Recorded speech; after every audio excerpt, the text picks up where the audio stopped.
In December 1981, the Coalition for a Nuclear-Free Australia decided that honeymoon should be the focus for the first active national protest against uranium mining in Australia. Uranium mining is seen as the first stage of the nuclear cycle, which ultimately results in nuclear power and weapons all over the world. In response to the strong international movement against nuclear energy and nuclear weapons, our responsibility in Australia lies in stopping the mining and supply of uranium. The aim of the first national action was therefore to protest and occupy a mine. Honeymoon was selected to demonstrate our strength and determination in opposing the whole nuclear industry in Australia. We recognise the hazards to workers' health posed by radiation in the mining process and in the operation of nuclear reactors. We recognise no safe solution has been found to the problems of disposal of highly toxic radioactive waste. We recognise the Aboriginal people as the first Australians and that uranium mining constitutes an assault on Aboriginal land and heritage. Australia has the potential to supply 20% of the Western world's reserves of uranium. Presently, Australia is exporting from the Ranger uranium mine and Narwhal mines in the Northern Territory and from Mary Kathleen in northern Queensland. Mines that are under negotiation at present are the Roxby Downs mine in South Australia and the Honeymoon Uranium mine, the Jabiluka mine in the Northern Territory, the Yeelirrie mine in Western Australia and the Beverley mine in South Australia. Mr Bannon says Esso's decision to abandon the Yeelirrie project casts a huge shadow over Roxby Downs, and he points out that Esso's parent firm, America's Exxon Corporation, has decided to withdraw from uranium mining worldwide. But what's the relevance for Roxby Downs? Enormous relevance, because the partner putting up much of the money for the Yeelirrie uranium mine, which is due to finish its feasibility study only in a few months' time, has decided that the market, looking into the future, is not good enough for it to stay in the project. Now, Esso, an international oil company, has made that decision in Yeelirrie. Who knows what BP is thinking in the case of the Roxby Downs. And Mr Bannon has some strong words about the Roxby Indenture Bill. He says it commits the companies to nothing beyond the feasibility study until 1985 at the earliest. Mr Bannon says in the light of the Esso decision, there must be serious doubts about Roxby Downs becoming a production mine in this decade. He says taxpayers should be told the facts about the project, not given public relations rhetoric. Presently, Australia has signed contracts to sell its uranium to France, Germany, Finland, Britain, Japan, the USA, Sweden, Belgium, South Korea and Finland. In turn, some of these countries are already selling sophisticated nuclear technology to countries who have the potential to make nuclear weapons. Australia's uranium that's supplied to Finland is reprocessed in Russia. Fuel for the Iraqi reactor has been supplied by France, and in June 1981 the Iraqi reactor was destroyed by Israel's jets. Israel and South Africa teaming on nuclear arms. Australia sells directly to Korea, Taiwan getting uranium free of safeguards. Australia's direct contribution to world peace is to stop uranium mining and keep Australia's uranium off the world market.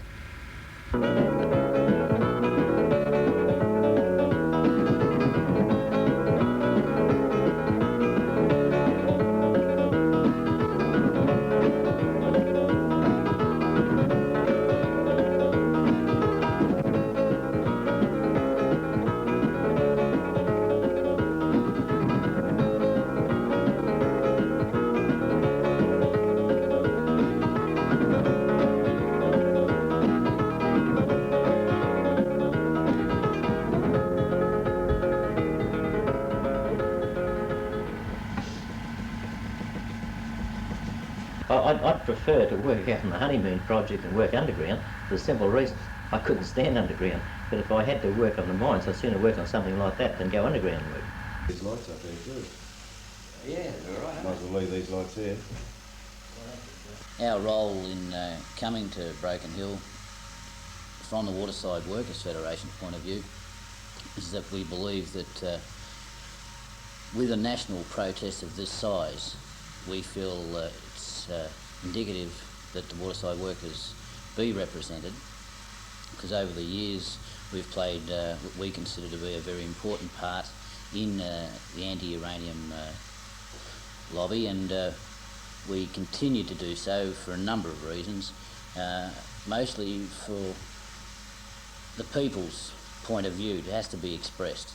Well, I reckon they all got their wires crossed to start with. If you half of them wouldn't know an atom from a blooming bit of rabbit duck. You know, they only know what some commo coot stuck down their neck. Now, people could probably say, you know, it's all right for a wharfie from Melbourne to come up here and tell the miners that you shouldn't go to the honeymoon, or you shouldn't go there, or you shouldn't go there. This type of mining doesn't lend itself to a great number of employment prospects as such. No, it's a different sort of mining. You know, you haven't got a miner with a cap lamp on going underground. He's going to be all pumps and that from the surface. So actually, you know, you're not looking at a miner at all, as we know. Like, you know, everyone pictures a miner as a coal miner or a metalliferous miner that goes underground with a hard hat, and there's not going to be any of those down there. But if it is mined, it does possibly create jobs, which to my mind is jobs that may be best found somewhere else. One of the main problems that we've got in Broken Hill is that we've got an unemployment problem.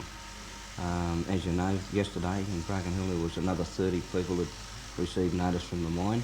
That means that there's 63 of our people that will be out of work. What about the position of, after pumping of the sulphuric acid and all of those different chemicals into the ground, the effect on the artesian basin and the water problems in Broken Hill? Well, that's certainly one that is of a great concern to us, because our water supply isn't very far from there. We get our water from Umbramucka and Stevens Creek, and you know, if that's the case, well, maybe it can leak through there. All we can do is just to...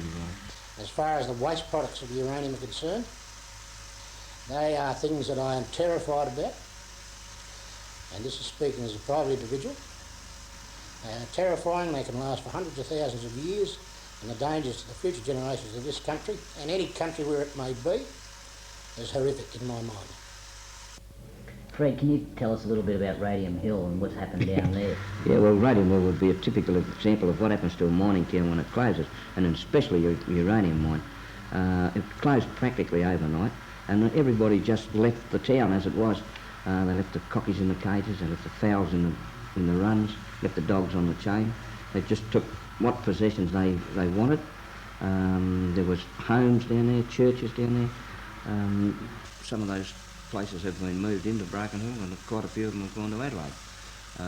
They've just put a concrete block over the shaft. They pulled the shaft down and put a concrete block over it, and then pulled the rail lines out and took the ballast, and the ballast is on the Indian Pacific line now, down around Peterborough way. These people are holding a gun at our head, and we should try and help them out of their troubles, because jobs are jobs, and we've got to work together.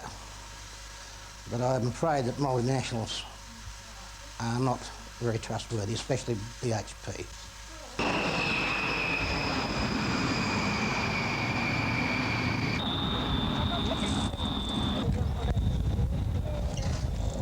I'm Jack Muddy, a trade unionist from Sydney, and one of a group of unionists who are increasingly aware that unless we involve substantial numbers of unionists, things won't really change much in the anti-nuclear struggle and the anti-uranium mining struggle.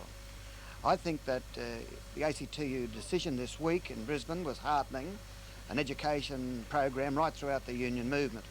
And I believe that not only the question of the public education, but the question of workers questioning the end result of their labour and of showing a social responsibility is at the very heart of this campaign. And my mother's name was Tierman, and her father, John Tierman, was a leader of the miners' union here in the early part of this century. He was leaded in the silver lead mines here, and so this protest has a particular interest for me because of the location of it, and then on the much broader level that if the people of the world don't sort of say no to further proliferation of nuclear weapons, which means also saying no to the mining of uranium, which can be used in the manufacture of these weapons, then I think so there's not much use of us having any dreams of doing anything much else. Is that on sort of nuclear Oh no, it's on all sorts of things, on dreams. But that's one of them. No. Can you hear me? Not really.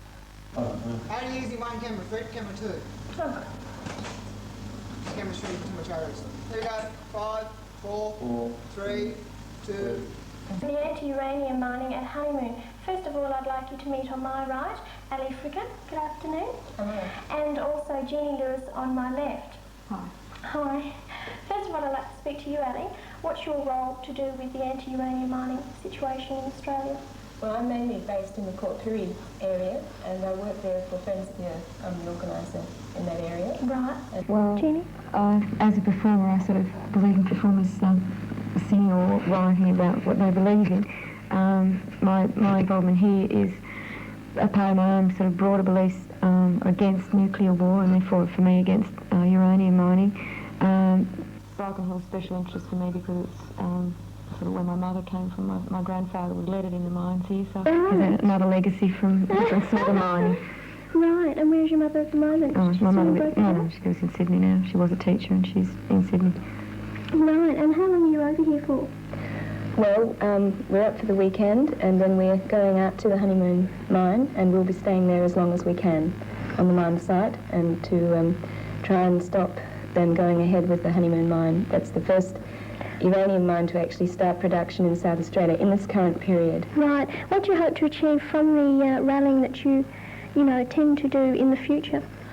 Well, I mean, a rally, like many other forms of protest, is just one more way that we can get our message across, because let's face it, we're fighting probably the most powerful group of governments and industrialists the world's ever known. Right. And so we have to use every way that we possibly can to get our point of view across, because the anti-uranium movement is just made up of a very broad cross-section of people, and we just don't have the sort of means at our disposal that huge multinational companies and governments have. Decided to hold a rally in the nuclear-free city of Broken Hill. On May the 15th, the committed gathering marched through the city streets, including demonstrators from all over Australia and local supporters. Representatives of all concerned sections of the Australian society expressed their solidarity with the Honeymoon protest, with speeches, telegrams, songs and financial support. Aboriginal people who took part in this protest see the use of the land for uranium mining as the opposite to our use of the land. We have to struggle to get some land back and to get access and hunting rights. The land kept us for thousands of years. Uranium mining companies should not be able to use the land to destroy the future. The banana republics, and I guess Australia is just another one of these banana republics, with perhaps Queensland the capital of the republic. But it's written by an American called Steve Goodman.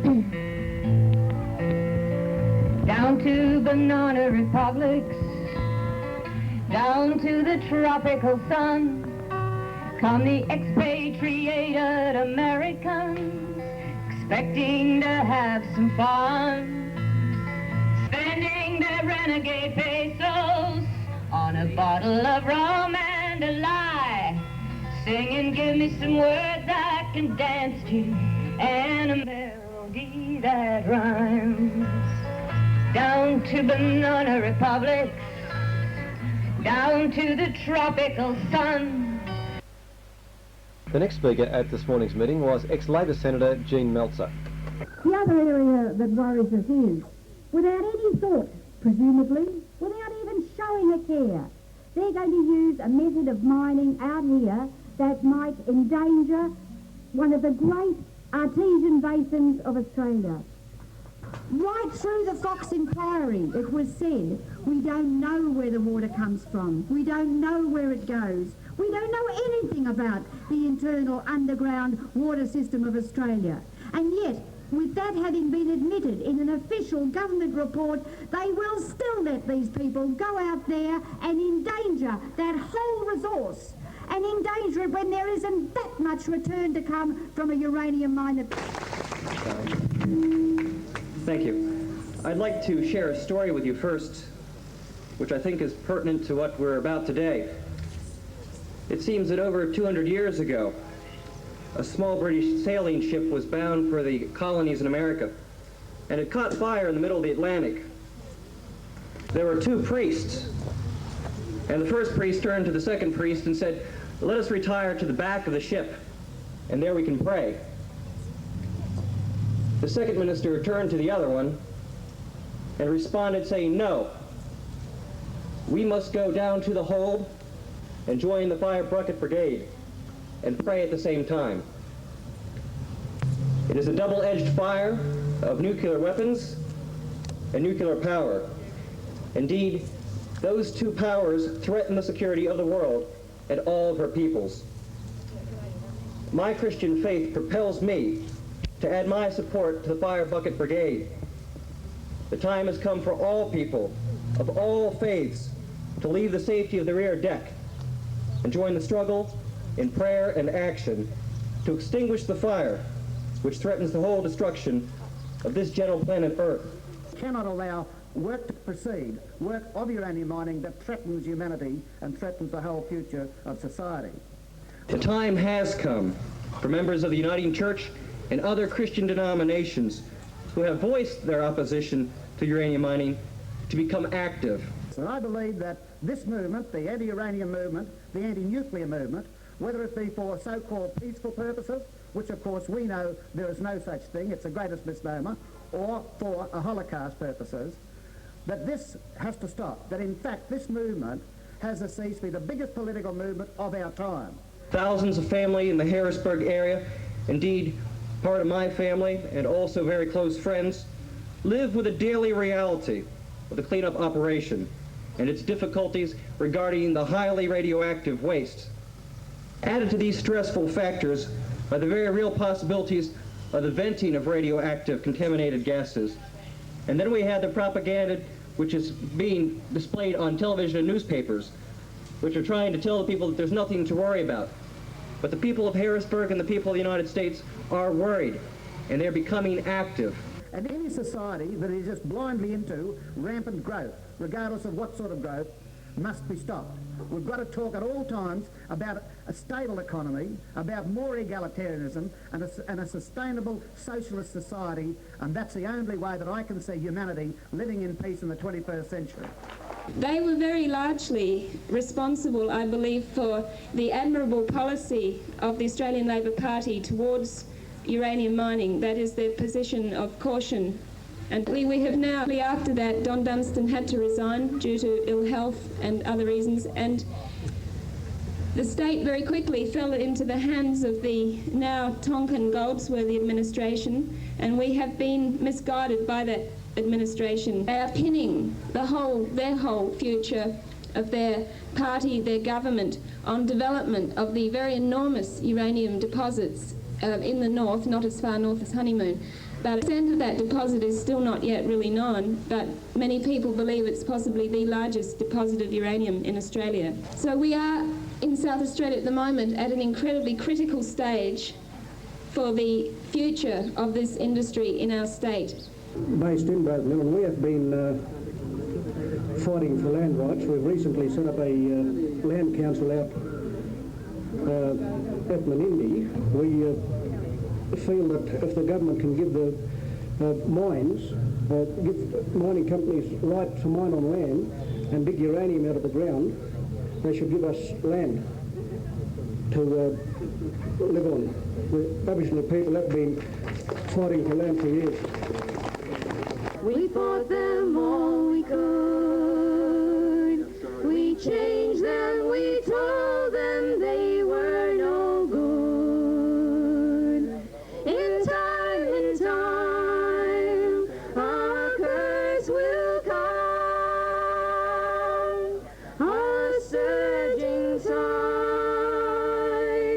a burning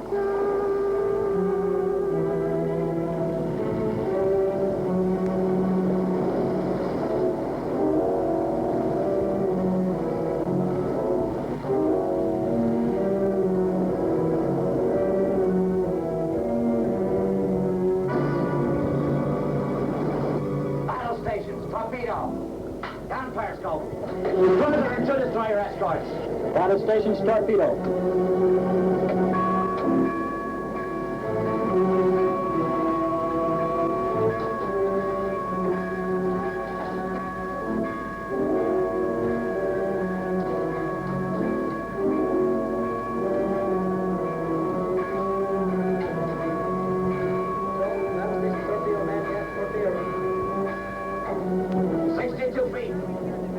62 feet. 62 feet high.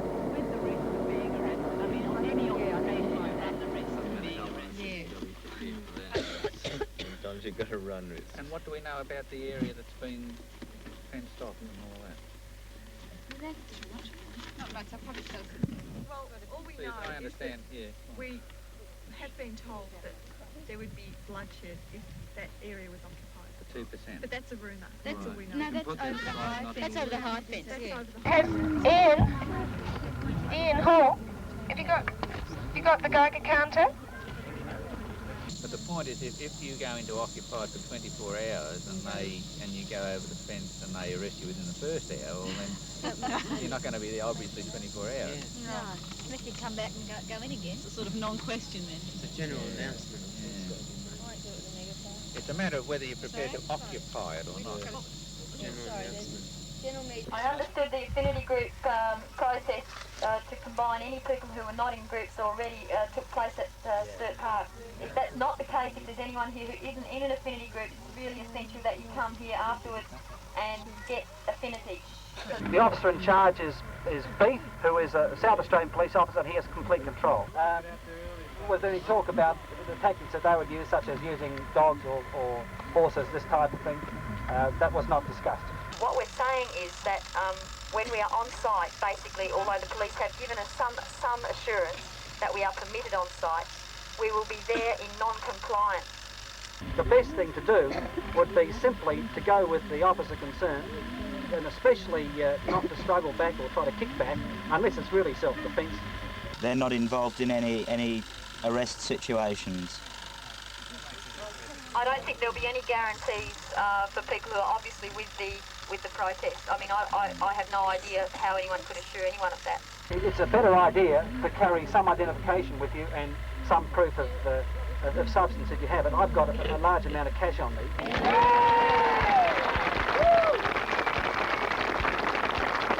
And that we have to be very flexible in our decision making, because the decision making here maybe doesn't apply for tomorrow morning or for tomorrow afternoon. I would, for my own, drive to come to grips with it. I would very dearly like to know what is going on. Has it been very unclear, the time length, or what has Kane actually said that our intention is going to be? And then they can be reported back, all right? I think the basic fundamentals of the procedure have to be agreed to yet, and it's getting dark. Off the clay, because that's what happened originally, it sticks to clay. They bring it up here, and it's in a solution, an acidic solution, comes out of the ground, goes into the tanks, and then they just add a similar sort of thing like lime or something to it, some sort of clay stuff, and they figure out how to get it out of it. Shoot! 5-2. Shoot! 5-3. Watch it up! Shoot! 5-4.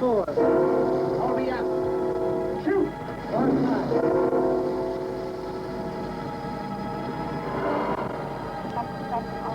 Shoot! 5-6. Can we have a quick round-up if anyone's been out on either or both roads just recently? Quickly.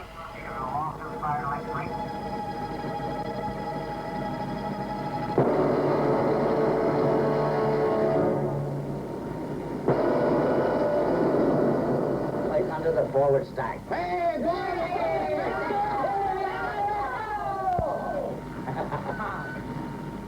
We decided to enter the mine site itself and occupy it for 24 hours. On the morning of the 16th of May, 450 people drove in convoy 80 kilometres through the desert to the Honeymoon site. In one body, then marched onto the site and occupied it for 24 hours.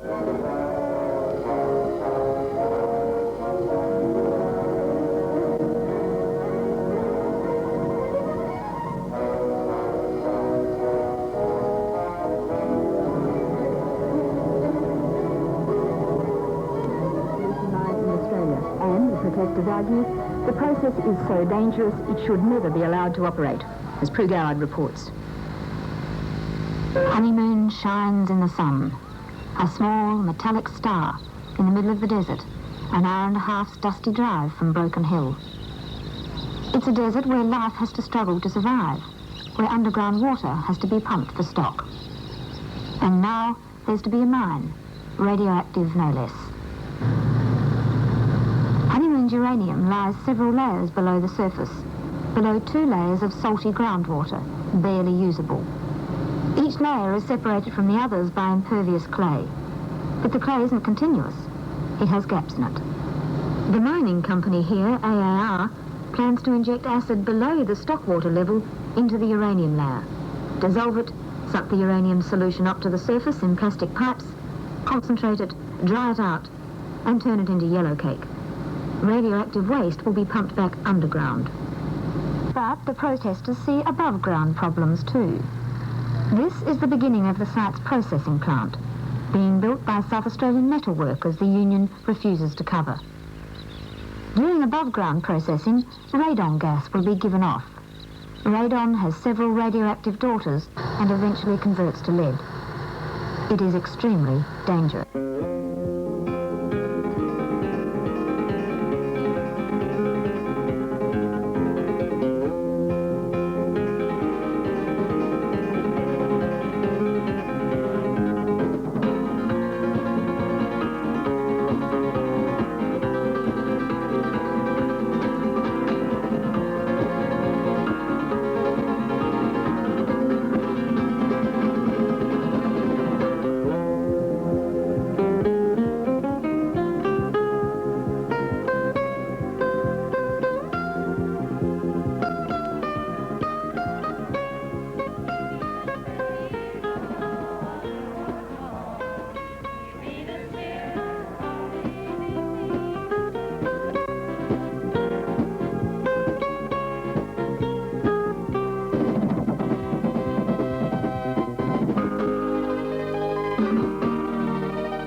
This honeymoon protest was only the start.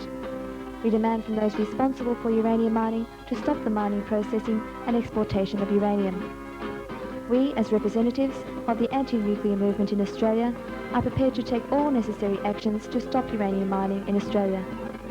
Honeymoon will be closed by the people, as will all other uranium mines.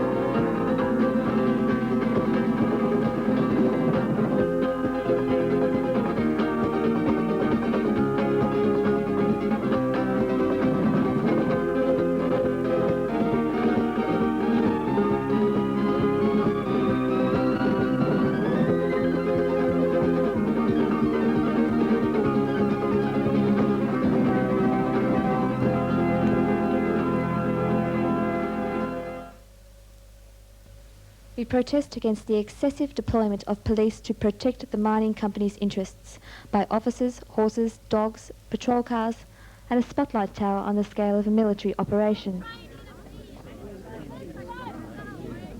I've been to obedience school.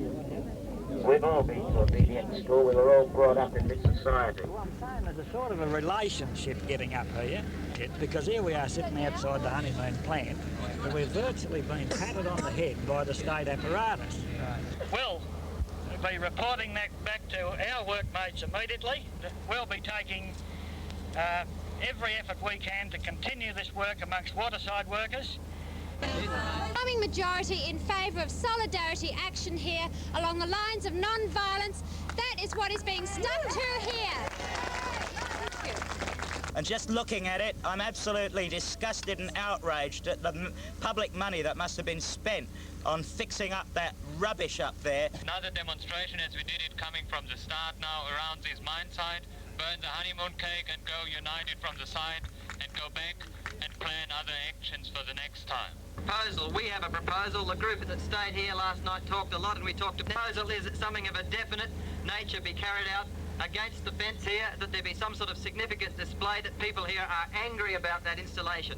Now I want to speak about this proposal. When the demonstrators arrived here on the Honeymoon site from their base camp at Mingary, they didn't know, and nor were the media told, what size police contingent was here to guard the site.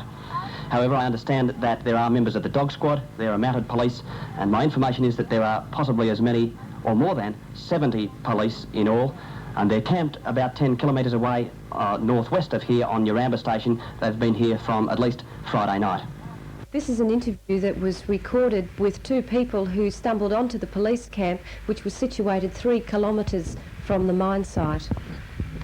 Well, when we were leaving, the last 2 policemen, one of them was quite civil, the other one tended to call us names for no reason at all.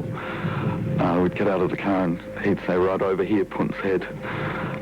And then upon leaving, he said, "Now, if any of this information gets back to the press or back to the people at your camp, you'll wish you'd never met me before, and you'll know what it's like to have the whole South Australian police force against you."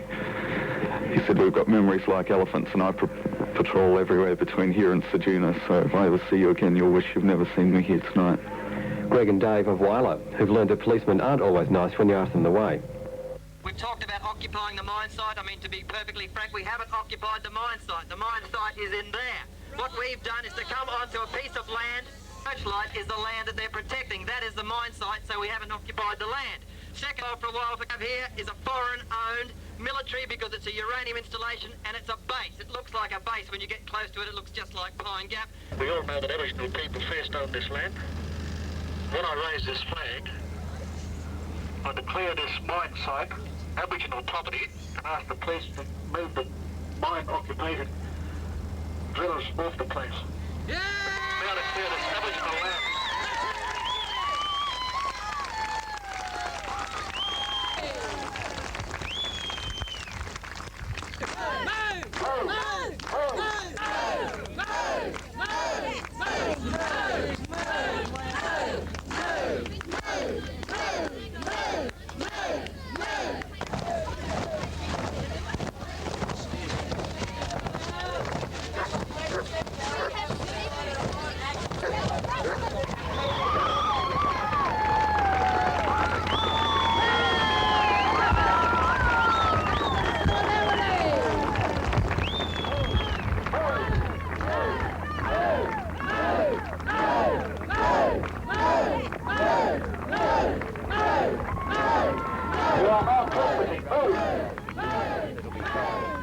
First of all, any communications bases that are going to give signals, or navigation bases that will give signals to firing submarines that are going to fire missiles back to the Russians.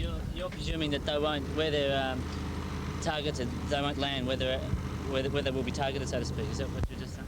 No, I'm saying that the first thing that the Russians will knock out will be communications and navigation stations that can give American submarines instructions where to fire their missiles back at the Russians. First things that have to go. I mean, it's no good the Americans firing off missiles and the Russians, and the Russians are not going to... The first thing the Russians have to do is stop those eyes and ears of the American military. Well, the prime purpose of nuclear fuel cycle are nuclear weapons which are going to be fired at that Omega. Yeah, right. And reverse. The nuclear fuel cycle is not for electricity. Don't kid yourself. There are more nuclear reactors floating on sea in this world than there are nuclear reactors on land. They're smaller, but they're there. There's over 300 of them floating around in the oceans, either above or below.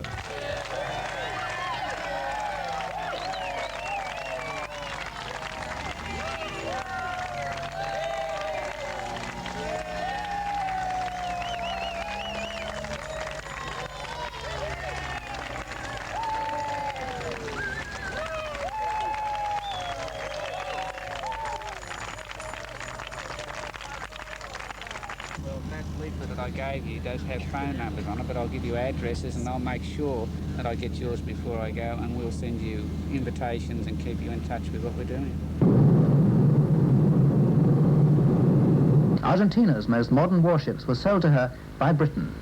If British plane makers had had their way, the plane that attacked HMS Sheffield and the missile which sank her would have been British too, rather than French. A weapon, once sold, can be used against its maker as easily as against anyone else. At least, between the Warsaw Pact, NATO and China, there is some sort of balance of terror, and that deters their use. But now, more and more third world countries are acquiring the technology to make nuclear weapons. Israel and South Africa certainly have the ability to make bombs and probably have made them. India and Pakistan both have the technology. Iraq is well advanced. Tonight, we can reveal that Argentina is on the nuclear path too. Many leading Nazis moved to escape to South America and to take with them whatever they could of the mainstays of the Third Reich. The Reich's main supplier of explosives was IG Farben, at the time the biggest chemical firm on Earth. Its products ranged from poison gas for the gas chambers to heavy water. American intelligence papers reported that most of IG Farben went to Argentina. Angle on the bow, starboard 30. One destroyer, estimated speed 15 knots. All stop. All stop.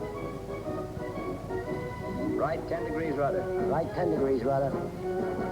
All back 2/3. All back 2/3. Get over all lines. Get over all lines. All stop. All stop. Mr. Hayden went on to say that Labour's National Conference will consider a proposal to ban nuclear weapons from Australia. Mr. Hayden yesterday put out a press statement which, in a sense, I welcome, because he said he supported ANZUS. But it's like putting ANZUS into the dead letter office. All three delegations then sat down to the 31st ANZUS Council. The Americans led with a military assessment that Soviet activity in the Pacific and Indian Oceans is increasing. The demonstrators marched from the Treasury Gardens to Parliament House to lend their support to the Premier, Mr. Kane, in his bid to have Victoria declared a nuclear-free state. The demonstration began on a small scale. By 4:30, only a few hundred people had braced the icy winds and scattered rain to hear a speech by Aboriginal activist Gary Foley, who urged the crowd to support not only a nuclear-free state, but also the land rights claims of the Aboriginal people. The crowd grew as the demonstration progressed, and by the time the protesters reached the steps of Parliament House, their ranks had grown to over 2,000. Australia's Foreign Minister, Mr. Street, reported later that the Americans said they'll need some help meeting the threat of Soviet aggression. The point was made that the United States alone didn't have the capacity to maintain the security of the West, but viewed its alliances as a primary vehicle for the defence of the free world. And in particular, of course, in this context, considered ANZUS as playing a fundamental role in free world security. Waiting for them was the Premier, Mr. Kane, and his wife, Nancy. Despite the death threat hanging over him, today's marchers were rallying in support of the nuclear-free state declared a fortnight ago by Mr. Kane, and the theme of his speech to the rally tonight. It's an issue that's not about politics. It crosses all political boundaries. It's about people and about their survival. Many demonstrators pointed out it's nice to march in support of a government for a change. It was clear from the discussions, particularly during the presentation by the United States, that naval access to our ports was of vital importance to the United States' capacity to discharge their commitments not only to this region but also to the wider Western Alliance. That because the United States is running out of plutonium, that the nuclear power industry will be used to produce the plutonium they need to increase the number of weapons they had. And after that destroyer got sunk down in the South Atlantic, one weapon on one aeroplane removed one destroyer. How many thousand weapons do they need before they'll say enough? It's time somebody said enough, and why not Australia?